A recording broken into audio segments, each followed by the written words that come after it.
Hello అండి, ఈరోజు ములక్కాయ కూర ఎలా ఉండాలో చూద్దాం.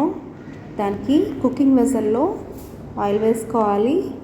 ఆయిల్ వేసుకున్న తర్వాత 2 ఆనియన్స్, ఒక పచ్చిమిర్చి కట్ చేసుకుని లో ఫ్లేమ్లో ఫ్రై చేసుకోవాలి అండి. ఫ్రై త్వరగా అవ్వాలి అని అంటే కల్లుప్పు యాడ్ చేసుకోవాలి. కల్లుప్పు యాడ్ చేసుకోవడం వల్ల టేస్ట్ బాగా పెరుగుతుంది. ఇది అందరికీ తెలిసిన టిప్పే. చూసారా, ఫ్రై అయిపోయినాయి. ఇందులో ఒక టమాటో, కొత్తిమీర, వెల్లుల్లిపాయ, కొంచెం చింతపండు యాడ్ చేసుకున్నానండి. ఇవి కూడా బాగా మగ్గేంత వరకు లో ఫ్లేమ్లోనే పెట్టి ఫ్రై చేసుకోవాలి. చూసారా, మీరు అబ్జర్వ్ చేస్తే ఇనిషియల్గానే కొత్తిమీర ముందుగానే యాడ్ చేశాను.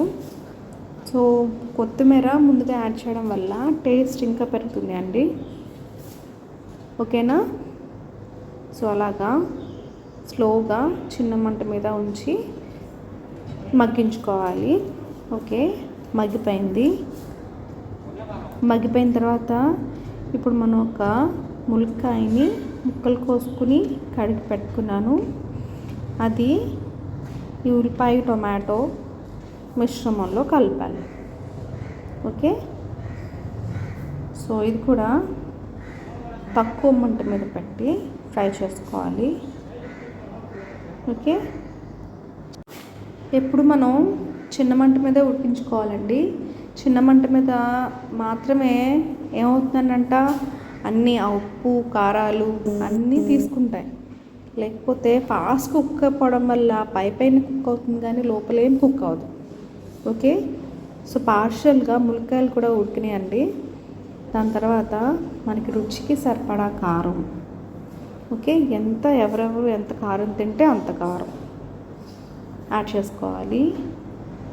ఆ కారం కూడా పచ్చి వాసన పోయేంత వరకు స్లోగా ఫ్రై చేసుకోవాలి.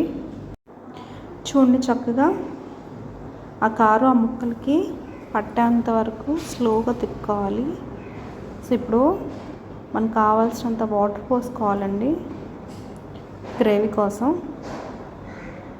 ఆ నీరంతా బాగా ఇంకిపోయేంత వరకు మీకు ఎంత పులుసు కావాలో లేకపోతే ఇగురు కావాలో అక్కడ వరకు ములక్కాయలు మనం కుక్ చేసుకోవచ్చు.